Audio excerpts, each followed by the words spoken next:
Hello hello, bienvenue. Aujourd'hui j'ai envie de te présenter comment je fabrique mes chocolats crus. Et toutes les personnes qui me connaissent dans le coin te diront que je suis assez spécialiste. En fait je suis gourmande, donc j'aime bien le chocolat, j'aime bien les sucreries. Et comme j'essaye d'éviter voilà, autant que possible le sucre raffiné, etc. Et quand j'ai une envie de chocolat, qui est assez fréquente, et là, je t'avoue qu'après cette semaine et demie de jeûne presque, j'ai envie de remanger un petit peu de sucré. Et du coup, j'ai décidé de fabriquer des chocolats et t'en faire profiter. Donc, il y a plusieurs ingrédients dont tu vas avoir besoin de base. Après, le reste, c'est optionnel et tu vas vraiment pouvoir fabriquer tes chocolats à ton goût et au niveau du sucre, tu vas pouvoir vraiment les faire à ton goût aussi. Donc, la première chose que je vais te montrer, c'est la pâte de cacao que j'achète comme ça en fait. C'est des fèves, je sais pas si tu me vois, si je me rapproche trop. C'est des fèves broyées, meulées pendant des heures à froid et qui créent une pâte. Et quand elle durcit, ça donne ça. Donc en anglais, on dit liquor. Liquor. Je sais pas comment ça se prononce. Et c'est pas forcément évident à trouver dans les magasins bio et choses comme ça. On trouve des éclats de fèves, mais les éclats de fèves, ça fond pas comme cette pâte quand on la fait fondre. Donc voilà, ça c'est la pâte de cacao. Tu peux utiliser du beurre de cacao et de la poudre de cacao que tu remélanges ensemble. Ça marche très bien aussi. Mais si tu veux une matière moins transformée, ben ça c'est ce qu'il y a de mieux. Donc c'est la pâte de cacao crue. Tu peux acheter de la pâte de cacao non crue. Crue, c'est que les fèves n'ont pas été torréfiées. Donc ça garde toutes les propriétés du cacao. Il y en a vraiment énormément de propriétés, de bienfaits dans le cacao. Je te mettrai un PDF sur le cacao avec cette vidéo que tu pourras télécharger. Donc, la pâte de cacao, là j'ai coupé en copeaux. Je vais te montrer comment je fais. Et puis, il y a du beurre de coco, de l'huile de coco qui est figée. Voilà. Donc moi j'aime bien mélanger les deux et je fais à peu près 2 tiers, 1 tiers. À peu près. Après, souvent moi je fais un peu au pif. J'essaie de vous donner des quantités pour que vous ayez un ordre d'idée, mais soyez créatifs. C'est sûr que la première fois c'est bien d'utiliser nos recettes et après dans le cacao, dans le chocolat cru, vraiment on peut être très très créatif et c'est ça qui est génial. Ok, ensuite on va faire fondre ce cacao et cette huile de coco ensemble et on va rajouter ensuite le sucre ou quelque chose qui va sucrer. Donc vous pouvez utiliser du sucre classique ou du rapadura ou de sucre de coco. Moi j'aime bien utiliser le nectar de coco. Donc c'est le sucre de coco mais sous forme de nectar, donc c'est liquide. Et ça se mélange bien avec le cacao fondu et c'est délicieux. C'est pas forcément évident à trouver, on trouve sur internet. Je pourrais vous donner une adresse. Et puis sinon j'aime bien le sirop d'érable, c'est pas ce qu'il y a de plus bas en indice glycémique, mais c'est pas mal. Après vous pouvez utiliser, il y a aussi un sucrant que j'utilise pas mal, qui s'appelle le sirop de yacon. Et ça a vraiment un indice glycémique très bas. Même les diabétiques peuvent en consommer. Et c'est vraiment génial pour ceux qui ont un problème qui ne peuvent pas manger de sucre. Même les personnes qui ont des problèmes de candida peuvent utiliser le sirop de yacon. Et je crois que... J'en ai jamais vu en France. Moi, je l'achète sur internet. Mais je crois que c'est la poire de terre en français. C'est comme un fruit racine, comme un légume racine, comme la betterave un petit peu. Une poire de terre qui sucre. Voilà, voilà. Alors là, j'utilise une casserole au bain-marie. Ça s'appelle la Porringer. Toi, tu peux, si tu n'as pas ça, tu peux utiliser un casserole un peu plus grande et un bol. Voilà, avec de l'eau pas trop bouillante, comme j'ai dit. Et voilà, je vais laisser faire fondre et on va faire la suite ensemble. Alors ça y est, le chocolat et l'huile de coco ont fondu. Je vais te montrer.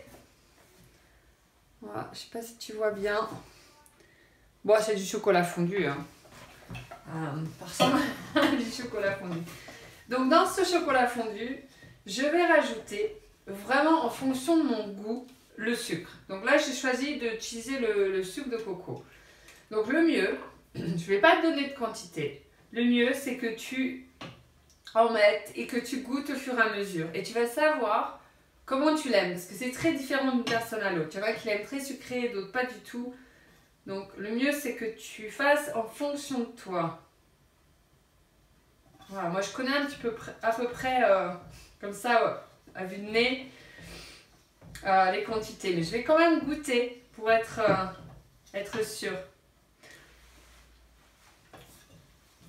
Encore un peu.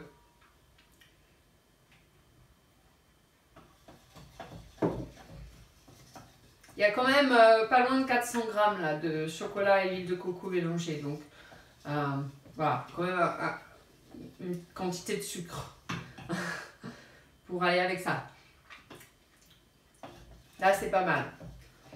Ce que j'aime bien rajouter aussi pour sucrer un petit peu, mais ça c'est complètement optionnel, il faut en avoir déjà, c'est du lucuma. Le lucuma, c'est un fruit qui vient d'Amérique du Sud et que je vais prendre une cuillère. Voilà, j'ai oublié de préparer ça. Qui est sous forme de poudre en fait. Et c'est très riche en vitamine C et ça sucre un petit peu. Et puis ça, voilà, ça donne un petit peu de texture au cacao. Donc je te mettrai une fiche là sur le lucuma, mais voilà, moi j'en ai, j'aime bien en mettre un petit peu. Je vais mettre 2 cuillères à soupe. C'est vraiment pas obligatoire, tu peux très bien faire sans. Voilà, le sucre et le lucuma sont dedans. Voilà, faut bien mélanger, des fois ça fait des petits grumeaux. Et après tu vas rajouter ce que tu veux comme super aliment. Moi j'aime bien mettre un petit peu de spiruline, hein, comme ça c'est pas très bon la spiruline tout seul, enfin il y en a qui aiment, moi je suis pas très fan. Donc j'aime bien la mettre dans mon chocolat parce que ça donne pas trop de goût et comme ça je sais que j'ai ma dose de spiruline tout en me régalant avec les chocolats. Donc c'est ça qui est bien, dans les chocolats tu peux mettre d'autres aliments et non seulement te régaler avec tes chocolats, mais en plus ingérer des super aliments qui t'apportent plein de bienfaits. Voilà, et j'aime bien aussi rajouter, c'est un peu une alchimie, hein. Moi je suis un petit peu comme une sorcière qui mélange ses petites poudres. Donc ça c'est du reishi, c'est un champignon médicinal. Et ça j'en mets un petit peu, j'aime bien, ça va bien, mais c'est un goût un peu de terre, enfin un peu champignon quoi, mais qui va bien avec le chocolat. Voilà. Donc tu mélanges bien et après tu vas prendre tes moules. Si tu n'as pas de moule comme ça spécial chocolat, tu peux prendre un moule en silicone et te faire une plaquette. C'est encore plus rapide hein, que de faire des petits moules. Là, je vais te montrer comment on fait les petits moules, mais tu peux très bien te faire une plaquette dans un moule en silicone à cake et tu mets dans le fond avec ce que tu veux au fond. Hein. Là on a du sésame, donc on va en faire au sésame, des graines de chanvre décortiquées. On peut faire aussi à la noix de coco et aux éclats de fèves de cacao. Voilà, après ça c'est vraiment toi qui choisis. J'ai même, alors c'est pas cru, mais j'ai même des oranges confites. Voilà, ça j'adore. Et puis tu peux faire au gingembre confit. Voilà, après ça c'est toi qui vois, hein, les ingrédients, des noix, des noisettes, des amandes. tout est possible. Tu vas des raisins secs, tu vas faire vraiment en fonction de tes goûts, quoi. Après, si on va aller plus loin, on peut faire des chocolats fourrés. Mais pour l'instant, je voulais te montrer un truc simple que tu peux faire vraiment très vite. Là, je prends un peu de temps pour t'expliquer, mais quand j'ai envie de me faire du chocolat, quand j'ai une envie de chocolat, je sais que allez, en 20 minutes, j'ai mes chocolats qui sont prêts. 10 minutes pour les faire, 10 minutes au congèle et c'est prêt. Donc c'est vraiment vraiment super. Et en plus, voilà, ça, ce qui est super dans le chocolat cru, c'est qu'on ne peut pas trop en manger. Autant avec du chocolat normal, je peux m'enfiler une plaquette entière comme ça.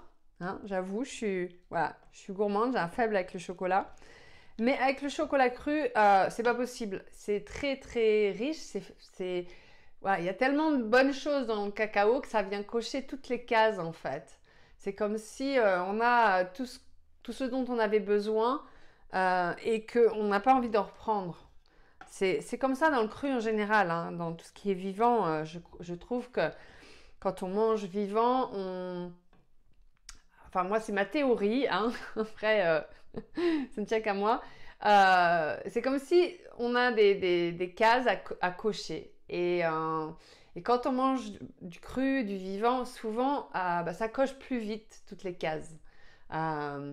Et on est satisfait. Il y a une sorte de satiété, de satisfaction parce que toutes les cases ont été cochées. Alors qu'avec de la nourriture peut-être plus classique et du cuit ou de l'industriel, et ben il y a plein de choses qui manquent en fait. Donc on va manger et puis le corps il dit il manque encore des choses. Donc on va manger encore et des fois trop manger alors qu'en fait on n'a même plus faim. Ou que voilà. Il y a comme un truc qui manque. Voilà. Et moi, c'est ce que j'aime avec le cru. Même si je ne suis pas crudivore, hein, à 100%, j'aime manger cru et, et j'aime bien aussi la flexibilité. Voilà. Pour moi, c'est important d'être dans un espace de choix. C'est-à-dire par choix, je vais plutôt aller vers des choses saines et des choses qui me font du bien. Mais si j'ai pas le choix, je suis invitée quelque part ou je pars pour une journée de voyage, je vais manger assez normalement et ça me va très bien et je sais que mon corps peut gérer ça. Et je crois que dans le cru, il y a une grosse part enfin dans le cru, dans l'alimentation, en général, il y a une grosse part de mental. Hein. Si on pense que quelque chose est vraiment mauvais pour nous ou pas bon pour nous, le corps il va intégrer ce message et ça va réagir à l'intérieur, forcément. Donc, soyez attentifs aussi à votre mental et vos pensées, à ce que vous êtes convaincu. Hein, parfois, c'est de l'ordre du mental. Pas tout, hein, mais... Ok, donc là, j'ai rajouté une petite potion. Ensuite, vous allez prendre vos moules ou votre moule en silicone. Et vous allez... Alors, moi, j'aime bien faire, par exemple, au sésame. Donc, je mets un petit peu de sésame au fond de chaque moule.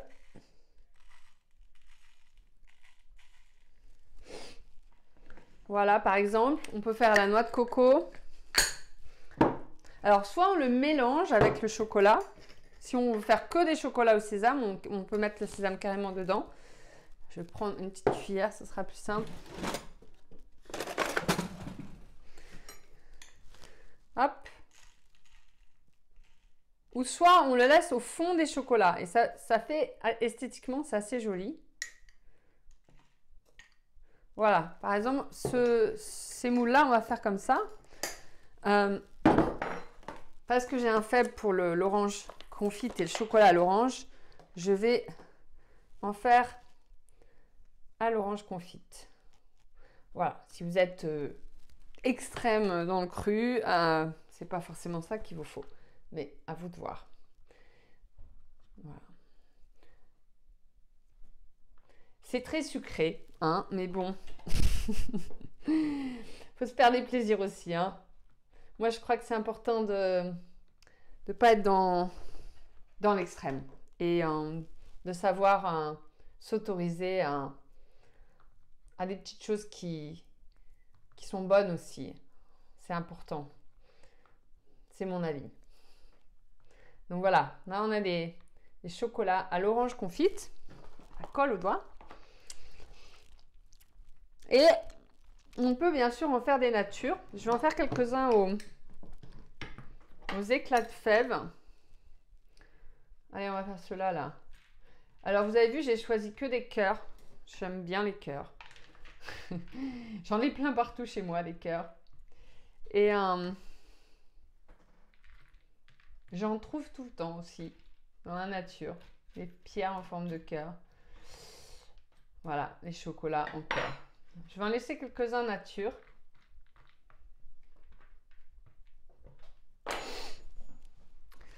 Alors, pour verser le chocolat, vous pouvez faire à la petite cuillère. Moi, j'ai découvert une petite douille comme ça. Je vais quand même goûter mon chocolat. Pas mal du tout. Et je vais lécher la cuillère. Il faut, hein. Donc, je verse mon chocolat. Avant, je faisais tout à la petite cuillère ou je versais comme ça à la casserole, mais c'est vrai qu'on en fout pas mal partout. Et j'ai découvert ça et c'est pas mal du tout. Hop, je verse dans mes moules. Alors, sur la noix de coco, je vais quand même les remuer. Peut-être pas tous, mais...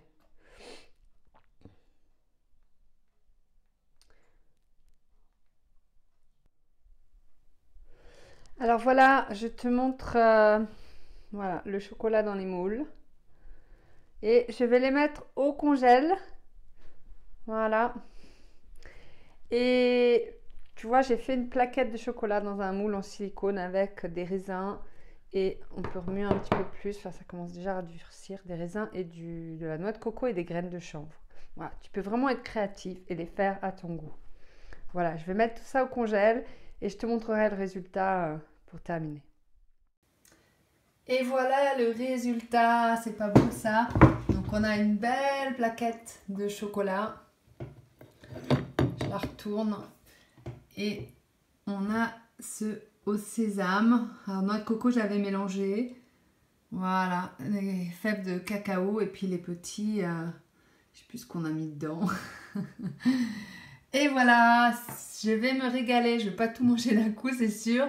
Ce chocolat il est riche, hein. Le soir je me suis déjà fait avoir. Voilà, si on en mange trop le soir, on dort plus, c'est un excitant comme le café. Voilà, je vais me régaler pour vous et je vous remercie d'être resté jusqu'au bout de cette vidéo et bon chocolat cru si vous en faites.